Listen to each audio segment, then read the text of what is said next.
자, 그러면 오늘은 새가족 양육반 네 번째 시간입니다.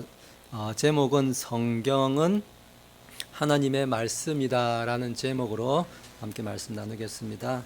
먼저 오늘도 이야기 하나로 시작을 하고 있습니다. 오늘 이야기는 제목이 낡은 성경책 한 권이라는 제목으로 시작을 하고 있습니다. 아마 이 이야기의 주인공은 이제 6.25 전쟁을 이제 겪었던 분으로 이제 보입니다. 이분은 이제 어렸을 때 6.25 전쟁을 겪었던 것 같은데, 전쟁보다 더 무서웠던 것은 이제 배고픔이었다라고 그때를 이제 회고하고 있습니다. 전쟁 때에 보니까 아버지도 돌아가시고 또 피난을 가는 피난길에서 또 어머니와도 헤어지게 되면서 아마 고아의 신세가 되었던 것 같습니다. 그래서 늘 이제 먹을 것을 찾기 위해서 쓰레기 더미를 뒤지기도 하면서 그렇게 살았던 것 같습니다. 이제 그러다가 이제 주한 미군으로 이제 보이는데요. 존이라고 하는 한 미국인 사람을 이제 만나게 되는데, 이제 그분이 이제 먹을 것을 이렇게 늘 가져다 주고 또 아픈 사람을 돌봐 주고 해서 이분의 보살핌을 이렇게 잘 이제 받을 수가 있었다라고 이야기를 하고 있습니다. 근데 이 지금 이야기의 주인공은 항상 궁금한 게 있었습니다. 왜 이 존이라는 이 분은 자기 나라도 아닌데 남의 나라에 이렇게 와서 우리를 이렇게 도와주고 맛있는 음식도 주고 치료해주고 도와주고 하는지 자기는 잘 이해할 수가 없었다라고 그런 이야기를 하고 있습니다. 근데 이제 어느 날 이 존이라고 하는 이분이 이제 우는 모습을 이제 보게 됐는데, 그 존이라는 아저씨의 아들이 병으로서 이제 갑자기 이제 죽게 된 것입니다. 이제 하나밖에 없는 아들이었는데 그 아들이 이제 갑자기 죽게 된 것입니다. 근데 그 아들이 죽고 나서 이 이야기의 주인공은 그 존이라는 아저씨한테서 이제 선물을 하나 받게 됩니다. 중학교에 이제 입학하던 날 그 존이라는 아저씨가 자기 아들이 사용하던 여러 가지 학용품과 함께 그 당시 영어 성경책, 영어로 된 성경책 한 권을 이제 받게 됩니다. 그래서 이 이야기의 주인공은 이제 그 존이라는 아저씨께 이제 질문을 했다고 합니다. 아저씨는 왜 우리나라에 오셨어요? 이렇게 이야기를 하니까 그 존의 대답은 너에게 이 성경책을 주고 싶어서라고 이제 그렇게 대답을 했다고 합니다. 그 아저씨는 더 이상 많은 설명을 하지 않았지만은 이 이야기의 주인공은 존 아저씨의 그 따뜻한 그런 눈빛만으로도 그 의미를 이제 이해를 할 수 있었다고 합니다. 그렇게 해서 이제 어느덧 이 이야기의 주인공도 시간이 지나서 이제 장성을 하고 이제 우리 한국도 이제 경제가 이제 발전을 하고 하면서 이 주인공도 이제 장성한 이제 어른이 되었습니다. 어른이 되어 가지고 이분도 이제 하는 일이 어떤 일을 하냐면은 필리핀이라든지 동남아시아의 이제 저개발 국가에 어떤 도움을 좀 주고 후원을 하는 이제 그런 일을 했던 것으로 보입니다. 그래서 필리핀의 한 소녀 마리샤라고 하는 그 소녀에게 선물을 이렇게 포장을 하고 있었는데, 그 선물 안에 여러 가지 좋은 것들이 있었지만은 이 이야기의 주인공은 자기가 예전에 존 아저씨께 받았던 그 낡은 이제 성경책 한 권을 그 선물 상자에 같이 넣어서 이제 보내게 되었다라고 이야기합니다. 그래서 이 자기와 같이 선물을 포장하던 자기 아들이 그렇게 질문했다고 합니다. 이건 아빠가 아끼던 거였잖아요 하면서 이제 이렇게 이야기를 하니까 이 아버지의 대답은 그래, 이거는 마리샤에게 주려고 했던 거야 라면서 어쩌면 존 아저씨가 남기려고 했던 말을 대신 전해주는 듯한 그러한 느낌을 가질 수 있다라고 이야기하고 있습니다. 지금 이 이야기가 해주는 이야기는 무슨 이야기냐면은 책 한 권 때문에 이 생명을 바쳐서 남의 나라까지 와가지고 생명을 바칠 수 있는 그 이유는 그 책에서 새 생명을 받았기 때문에, 자기가 먼저 그 새 생명을 받고 경험을 했기 때문이었다라고 그런 이야기를 해주고 있습니다. 우리가 성경책을 보면 우리가 성경을 생명의 책이다. 뭐 다르게도 표현할 수 있겠지만은 생명의 책이다. 이렇게 표현할 수 있는데 왜 생명의 책이다라고 하냐면은 우리가 오랜 인간의 이 역사 속에서 과연 이 책 한 권 때문에 다른 것도 아니고 이 책 때문에 그토록 많은 사람이 이 책 때문에 죽었던 그런 책이 이 세상에 있었는가 하는 질문이라는 것입니다.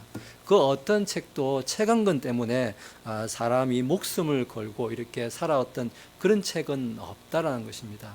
그러면 사람들은 왜 이렇게 자기를 희생하면서 얼굴도 모르는 남의 나라까지 와서 이렇게 성경을 전하고 있었는가? 그 이유는 성경은 사람들에게 새로운 생명을 주기 때문이다 라고 이야기를 하고 있습니다.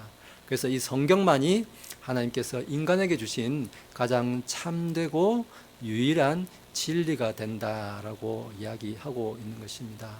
그래서 우리는 이 놀라운 성경, 사람에게 생명을 준다고 하는 이 유일한 책, 이 성경책이 어떤 책인지를 좀 더 살펴보도록 하겠습니다. 자, 그러면 이제 첫 번째 큰 주제는 성경의 저자는 누구입니까? 라는 질문으로 시작을 하고 있습니다. 여기에 대한 답을 이제 우리가 말씀으로 먼저 보겠습니다. 디모데후서 3장 16절에서 이제 이렇게 말합니다. 모든 성경 기록은 하나님의 영감으로 주신 것으로 교리와 책망과 바로잡음과 의로 교육하기에 유익하다라고 말씀을 하고 있습니다.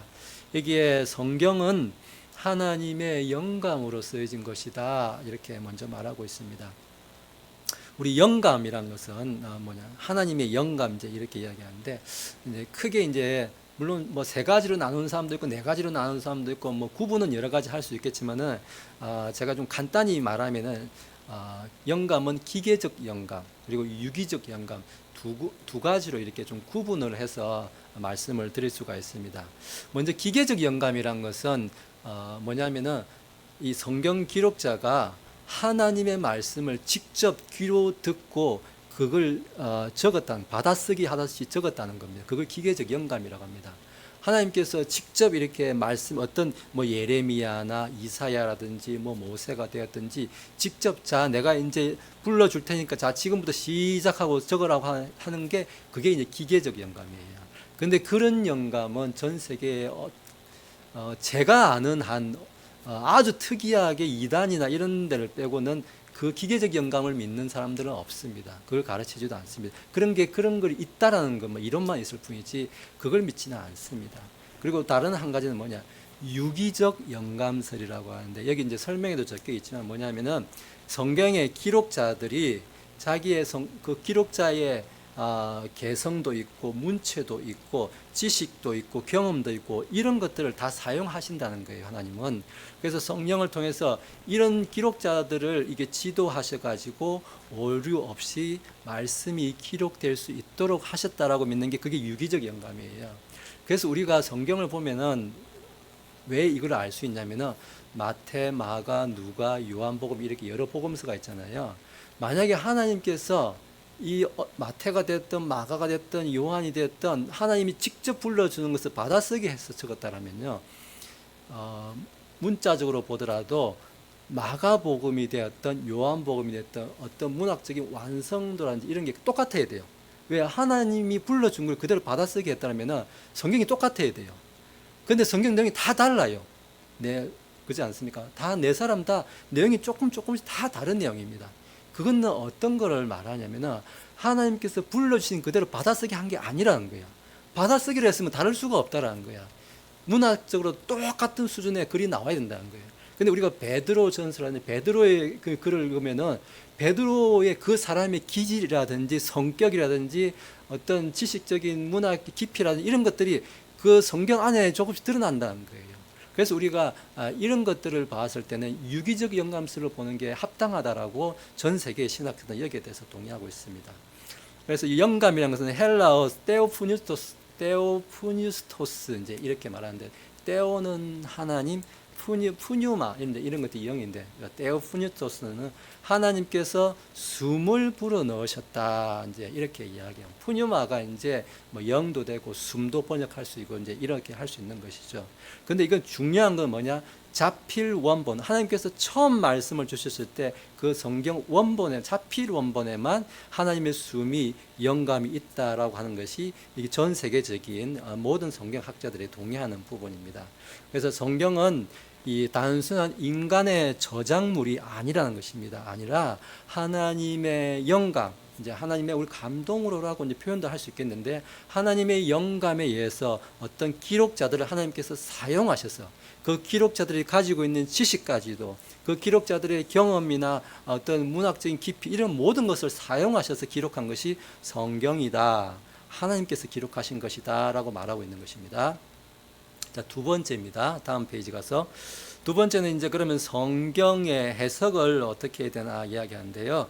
베드로후서 1장에 보면은 먼저 할 것은 성경의 모든 예언은 사사로이 풀 것이 아니니 예언은 언제든지 사람의 뜻으로 낸 것이 아니요 오직 성령의 감동하심을 받은 사람들이 하나님께 받아 말한 것입니다. 이렇게 이야기합니다. 여기 베드로후서에 우리가 읽을 때에 핵심적인 것을 이해해야 되는데, 베드로후서가 왜 기록이 되어졌냐라고 하면은, 그 당시에 베드로후서가 기록되어질 때는 그 당시에 초대교회에 굉장히 이단들이 많았어요. 유다서도 마찬가지입니다. 이 성경 기록들의 목적이 대체로 그 당시에 있었던 이단 파당들, 이런 사람들을 대처하기 위해서 이 성경이 쓰여진 목적이 가장 강합니다. 그래서 교회 안에서 그 당시에 영지주의라든지 이런 것들이 예수님이 몸을 입으시고 인간의 인성을 부정하는 이런 이단들이 많았어요. 그래서 영지주의가 예수님은 십자가에 매달리신 것도 뭐 하나님이시기 때문에 인간의 고통을 경험한 게 아니다 이렇게 주장하기도 하고, 그런 영지주의 이단들이 많았는데, 그런 사람들은 다 자기 어떤 사적인 해석으로 사사로이 그렇게 성경을 그렇게 자기 입맛에 맞도록 이렇게 해석하는 자들이 많았다는 것입니다. 그래서 그 당시에 칭의라는 것도, 우리가 의롭게 되었으니까나 우리 마음대로 한번 내가 구원받았으니까나 더 이상 나는 죄를 짓지 않는다. 왜? 한번 이제 영원히 구원받았기 때문에 나는 죄 지어도 괜찮다고 생각하는 그런 칭의를 왜곡시켜서 부도덕한 생활을 가르치는 그런 영지주의가 있었다는 것입니다. 지금 이제 구원파에서도 사실 이제 이런 걸 가르치고 있죠. 한번 구원받았으면 나는 무슨 짓을 해도 구원이다, 이렇게 말을 한다는 자체가 벌써 구원이 뭔지 모른다는 거예요. 아직까지 그런 이단들이 생겼었다는 것입니다.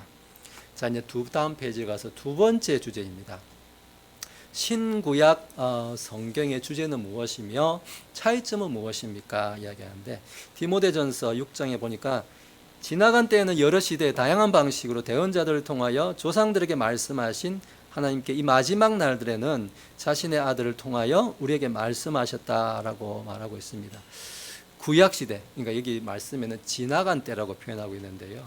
우리가 지나간 때 구약시대에는 여러 대언자들을 하나님께서 사용하셔서 무엇을 말하냐면 하나님의 인간의 온 세상 이런 우주 만물을 창조하신 이야기부터 해가지고 인간의 타락한 이야기, 또 이스라엘의 그런 언약과 율법, 그리고 앞으로 오실 메시아에 대한 예언, 이런 것들을 이제 구약의 기록을 통해 주셨고요. 신약에는 오실 메시아가 아니라 오신 메시아, 그리고 그 구약의 모든 예언들이 예수 그리스도 안에서 다 성취가 되었다는 것을 선언하는 것이 신약이다라고 말하고 있는 것입니다. 그런 일들은 어떤 일을 통해서 이루어지는가? 성령의 역할, 성령을 통하여서 이런 것들이 이 세대 안에 다 나타나게 된다라는 것입니다. 또 성령께서 하시는 일은 이 교회라는 것을 만들어지게 해가지고 교회가 형성이 되고 교회가 성장이 되고, 또 교회가 어떤 역할들을 해야 되는지 이런 것들을 우리에게 보여주시는 일을 하는데, 이런 것들을 기록한 것이 신약이다라는 것입니다. 그래서 구약과 신약은 이런 점에서 좀 차이가 있다라고 이야기할 수가 있습니다. 자, 다음 세 번째 주제입니다.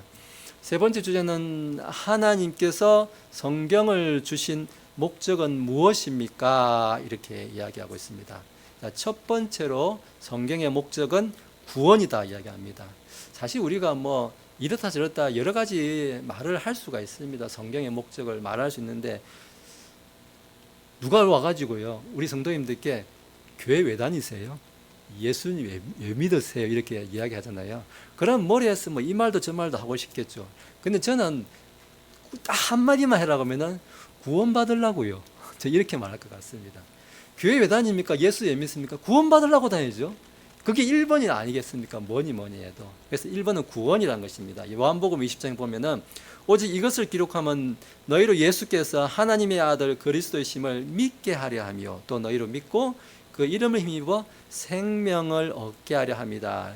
여기서 지금 두 가지를 말하고 있습니다. 성경의 목적. 먼저는 예수 믿게 하려 합니다. 이렇게 말하는데 우리 예수님의 이름, 그 예수라는 이름 자체가 마태복음 이제 1장 21절 보면은 예수님만이 우리의 구원을 자기 백성을 저들에 대해서 구원할 자이심이라 이제 구원자라는 그 목적을 먼저 이렇게 드러내고 있는데 우리 요한복음 3장 16절로 가볼까요? 이 커서 한번 눌러주시면 아래쪽에 요한복음 3장 16절 하나님이 세상을 이처럼 사랑하사 독생자를 주셨으니 이는 그를 믿는 자마다 멸망하지 않고 영원한 생명을 얻게 하려 하십니다. 이렇게 말하고 있습니다. 우리가 예수를 믿음으로써 얻게 되는 것은 영원히 사는 것을 믿게 된다라는 것을 먼저 말하고 있고요.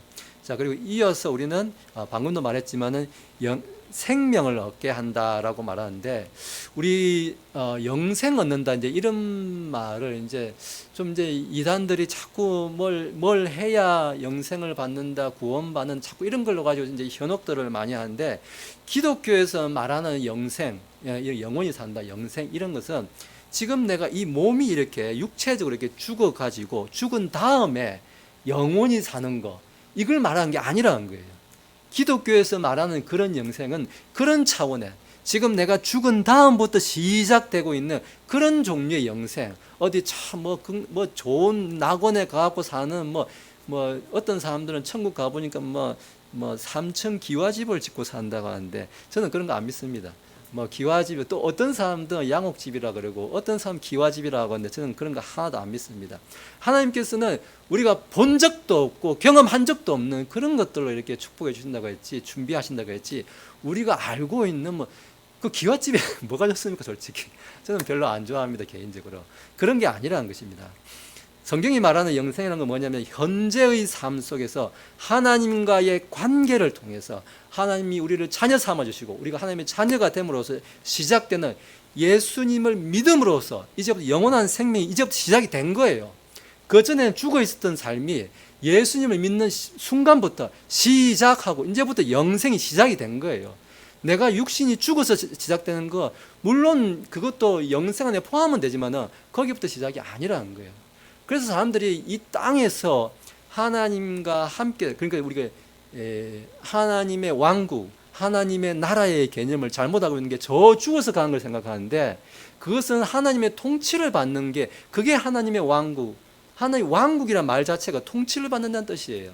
그래서 이 땅에서부터 예수 그리스도의 통치를 받는 삶을 사는 것 그게 천국의 시작이고 영생의 시작이라는 거예요. 그래서 이런 것들을 우리가 좀 잘 구분해야 된다라고 말하고 있습니다. 자, 성경을 주신 목적 두 번째는 신앙생활에 지침을 준다라는 것입니다. 우리가 앞에서도 이제 읽었는데 디모데후서 3장 16절 17절 모든 성경 기록은 하나님의 영감으로 주신 것으로 교리와 책망과 바로잡음과 의로 교육하기에 유익하니 이것은 하나님의 사람이 완전하게 되어 모든 선한 일에 철저히 갖추어지게 하려 함이라 이렇게 말하고 있죠. 여기 성경을 잘 읽어보면은 하려 함이라 성경의 목적에 대해서 이야기를 하고 있습니다. 근데 지금 많은 사람들이 보면은 모든 성경 기록은 하나님의 영감으로 주신 것으로 딱 여기서 스톱 하면서 여기서부터 막 싸워요. 이 영감 가지고 맨날 싸우고 있어요. 이렇게 영감이 여기는 있다, 저기는 없다 이렇게 얘기하는데 이 지금 디모데후서 3장 16절 17절은 이 한 절에 중요한 건 뭐냐? 지금 물론 하나님이 영감을 지어준 것도 중요하지만 왜 지어졌냐? 그 목적이 뭐냐가 중요한 거예요. 영감 그 자체보다 더 중요한 건 뭐냐? 지금 이 성경의 기능과 목적이 무엇인지를 이 구절이 말해주고 있습니다. 그것은 여기 지금 보니까 교리와 책망과 있죠. 교리란 것은 원래 이제 헬라 원어는 이제 디다케라고 하는데, 그거는 교리라기란 뜻보다는 사실 교훈, 가르침이에요. 디다케는 원래 가르침이에요. 가르침. 이렇게 예수님의 말씀 우리가 배우는 거, 이런 거. 가르침이 있고 책망하는 게 있고, 그리고 바르게 함이 있고 의로 교육하는 데 있다라고, 성경의 기능은 이런 거란 겁니다. 지금 영감 자체가 중요한 것이 아니라 영감으로 받은 이 하나님의 영감으로 받은 이 성경 가지고 뭐 할 거냐 이거예요. 그걸 가지고 사람들을 가르치고 책망하기도 하고 바르게 하고 의로 교육하게 하는 것, 그 목적을 위해서 성경이 있다라는 것을 말해주는 것이지, 뭐 영감을 받았다 어쨌다 무슨 이게 개념 영감이다 뭐 기계적 영감이다 이게 중요한 게 아니라는 거예요. 사람들은 그 앞에까지 싸우는데 사실 그거는 싸울 게 아니라는 거예요. 그래서 성경은 뒷부분에 보면은 하나님의 사람으로 우리를 무장시켜주는 일을 한다. 그리고 우리가 선한 일을 할 수 있도록 무장시켜주는 역할, 기능을 한다. 이게 바로 성경의 목적이다라고 이야기하고 있는 것입니다. 우리 신앙생활의 목표도 바로 이런 것에 있는 것입니다. 성경 자체만 들고 다닌다고 중요한 것이 아니라 이걸 가지고 우리가 뭘 어떻게 할 건지를, 그게 중요하다라고는 이게 디모데후서 3장 16절 17절이 말해주고 있습니다. 자, 다음 주제로 넘어가겠습니다. 네 번째 주제는 성경에 대한 신자의 태도는 어떠해야 합니까? 이렇게 이야기하는데, 요한계시록 1장 3절에 이렇게 말합니다. 이 대언의 말씀들을 읽는 자와 듣고 그 안에 기록된 그것들을 지키는 자들은 복이 있나니 이는 때가 가깝기 때문이라 말씀합니다. 여기 성경 말씀들을 읽는 자, 듣는 자, 지키는 자가 복이 있다 이렇게 말하고 있는데요. 말씀을 읽는 자라고 하는 것은, 말씀을 물론 성경을 이제 나는 뭐 신구약을 뭐 몇 번 읽었다, 구약은 몇 번 읽었다, 신약은 몇 번 읽었다, 이제 이렇게 이제 말씀하시는 분은 저는 이렇게 그분들 이렇게 대단히 뭐 좋은 일을 하신 거라고 생각합니다. 물론 성경을 많이 읽는 것도 좋지만은 성경을 우리가 읽는다고 이렇게 말할 때는 그 성경을 단순히 읽고만 지나가는 것이 아니라 성경 한 절 한 장을 묵상을 해야 되는 게, 우리가 묵상을 한다는 것은 성경의 이 말씀에 대해서 가만히 생각을 해야 되는 거예요. 오늘 이 말씀이 어떤 뜻으로 그 당시에 쓰여졌고 오늘 이 시대에는 어떤 뜻으로 우리가 이해를 해야 되는지를 가만히 그 말씀에 대해 생각하고 또 내 삶에 적용하고 하는 것들, 이런 것들을 우리가 읽는다라고 표현한 거지, 그냥 달달달달 얼른 읽고 지나가는 거, 물론 그 나쁜 건 아니지만은 그 자체가 목적은 아니다라는 것입니다. 다음으로는 성경을 듣는 자. 우리가 듣는다고 하는 것도 어떻습니까? 부모님들이 이렇게 자녀들한테 그렇게 말하지 않습니까? 내 말 좀 들으라고 할 때는 이렇게 청력을 좋아하라 그런 말이 아니라 그 말씀을 들었으면은 그 말씀 가르침에 순종을 해라, 이제 그런 뜻으로 말씀하시는 걸 거예요. 그래서 똑같은 말입니다. 우리가 말씀을 듣는다는 것은 말씀에 순종해야 된다라고 말하고 있고, 또 마지막으로 말씀을 지키는 자 말하는데, 지키는 자도 마찬가지로 실제 삶에서 그 말씀이 내 삶 속에서 나타나야 된다라고 그렇게 이야기하고 있는 것입니다. 말씀을 지킨다고 해가지고 무슨 성경을 잘 이렇게 싸매가지고 어디 보존한다 이런 의미로 하는 게 아니에요. 말씀을 지킨다는 것은 내 삶 속에서 나타나야 된다, 지금 이 말씀을 해주고 있는 것입니다. 자, 이제 마지막 주제입니다. 다섯 번째 주제로 넘어가겠습니다. 성경은 어떻게 구성되어 있습니까? 우리 뭐 성경 66권 이제 구성은 이제 아마 잘 아실 것 같아요.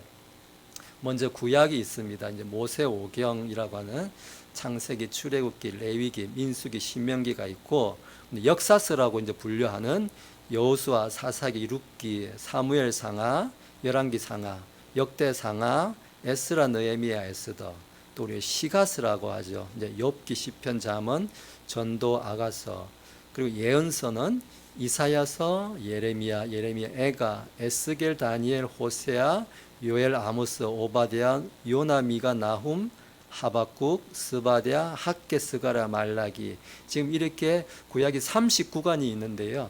이 성경들은 이제 언제 이제 정경으로 이렇게 우리가 보고 있는 이 39권으로 정해졌냐면은 이제 AD 90년으로 이렇게 알려져 있습니다. 예수님이 오신 다음에 약 90년이 지난 거죠. 그때 이제 얌리야해이라고 하는데 그거는 지금의 팔레스타인 땅, 지금 이스라엘 땅, 그 팔레스타인 그 땅에 얌리야라고 하는 지역이 있습니다. 이제 거기에서 이제 교회 회의가 있었는데 초대교회 회의가 있었는데 거기에서 히브리어 성경 이제 성경 24권이 정경으로 인증되는데 원래 히브리어 성경은 우리가 보고 있는 이 39권이 히브리어 성경은 24권이에요. 그걸 39권으로 나눠진 거예요. 그래서 히브리어 성경 24권이 정경으로 그때 이제 정해져 가지고 현재 우리 이제 기독교가 이제 보고 있는 39권의 성경이 그때 이제 정해지게 됩니다. 이제 다음 슬라이드 가면은 자, 신약은 이제 먼저 공관복음, 같은 관점으로 본다는 거죠. 공관복음. 마태, 마가, 누가복음이 있고 사복음서는 마태복음, 마가복음, 누가복음, 요한복음. 역사서는 우리가 사도행전 있고 바울서신에는 로마서, 고린도 전후서, 갈라디아서, 에베소서, 빌립보서, 골로새서, 데살로니가 전후서, 디모데 전후서, 디도서, 빌레몬서, 히브리서. 공동서신은 어떤 특정한 어떤 교회나 사람한테 준 것이 아니라 여러 교회에서 볼 수 있도록 준 것인데 야고보서, 베드로 전후서, 요한 1서, 요한 2서, 요한 3서, 유다서. 이 공동서신은 이제 아까도 짧게 이야기했지만은 거의가 그 당시에 초대교회 안에 있었던 어떤 이단 교리나 이단들을 이렇게 대처하기 위해서 이렇게 쓰여졌던 목적이 가장 강합니다. 이 공동서신이 있고 마지막으로 예언서로는 이제 요한계시록이 신약에 이제 기록이 되어 있습니다. 그렇게 해서 총 66권이 이렇게 있고요. 자, 이제 이렇게 해서 오늘 네 번째 시간도 이제 마지막까지 왔는데요. 또 이번 주에 과제가 또 있습니다. 과제를 가면은 이번 주에는 조금 더 쉬운 과제가 있는데요. 성경 목록 암송하기입니다. 더 어려운지 모르겠습니다. 그래서 이걸 그냥 이렇게 창세기, 출애굽기, 레위기, 민수기 하면은 외우기가 쉽지 않죠. 저도 솔직히 외우러 가면은 앞부분 좀 말다가 뒤에 가면 헷갈리는데요. 그래서 우리가 그냥 외우면 잘 못 외우기 때문에 노래로 외우면 잘 외웁니다. 그래서 우리가 예전에 이제 저도 이제 주일학교 때 배우고 그 뒤로는 거의 안 부르다가 이제 가끔씩 들어봤는데 이 성경 목록 뭐라고 부르죠? 목록가, 성경 목록가라는 노래가 있는데 우리가 한번 노래를 같이 한번 들으면서 집에 가서 이제 유튜브나 이런 걸 링크를 보내드릴게요. 그걸 들으면서 같이 한번 외워보면 좋겠습니다. 같이 한번 불러보겠습니다. 오늘 지금 같이 부를게요.